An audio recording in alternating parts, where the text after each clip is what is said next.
Well, call it what you want, but the president's not calling it anything. The administration ruling it doesn't have to determine whether that mess in Egypt is a government takeover or not. So that we'll just keep sending that country over $1 billion in aid to former Congressman Ron Paul, who says we need to cut the funding. Congressman, I think we have to label it something, and it seems pretty obvious that there was an overthrow of a democratically elected government, whether we like that government or not. Yes, I think you're right about that. That's pretty obvious. But, you know, if we had a proper-sized government, if we had a government living within the law and following the Constitution, this argument would be irrelevant, because I think it'd be much easier to say that nobody should have any foreign aid and we shouldn't condition it. So here we're saying, well, we'll send them money, which we've been doing for, 30-some years, and billions of dollars that went down a rat hole.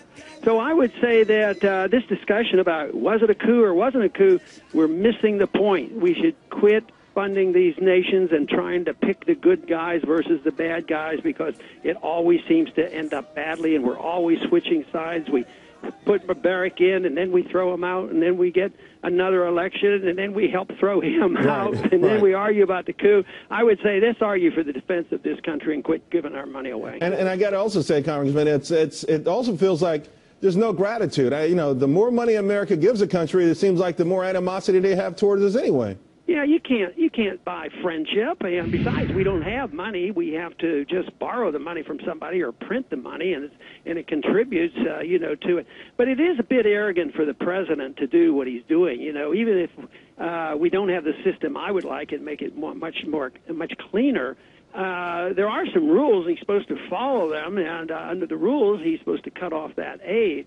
But the solution isn't going to be, well, if they do exactly as we want, we're going to give you money. So often our foreign policy has been that way. Right. You be our dictator, we give you money. If you don't behave, then we bomb you.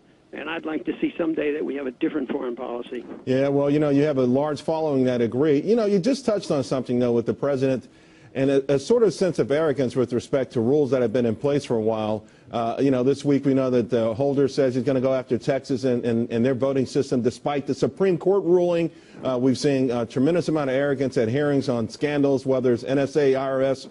They come up there, they sort of yawn. What's going on? Is this something that always happens, or is this something that's really unique for this particular administration? Well, it's been happening for a long time. It's just much worse. And you could add to your list this idea that the president announced today that he would not go to the Congress, that Congress works too slowly, and he's going to do the funding of all the projects necessary. So, no, it's lawlessness. First, these programs many of them are unconstitutional, but at least they're supposed to pay a little attention to the Congress. But, these executive orders are out of control, and I would say, no, it's not unique for this president, but believe me, it's worse than ever before. Right. It continues to get worse, but it's up to the people and it's up to the Congress to rein this in. They could if they wanted to, but unfortunately there's not enough backbone up there to really rein in the presidential powers that he has assumed. But why?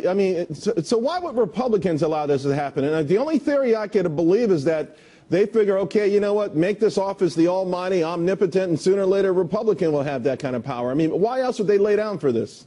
Well, it's inbred in our system. There's complacency, and for a long time it kept growing, and people didn't complain too much because there was enough money to go around for everybody. Liberals got what they wanted, conservatives got their money to pass out, around the world. But now everybody realizing, we're on the verge of a bankruptcy. Technically, we're bankrupt, but people still trust us. They take our money, and we can keep printing the money. But they know it's coming to an end. Right. And this is why I think people are becoming more partisan.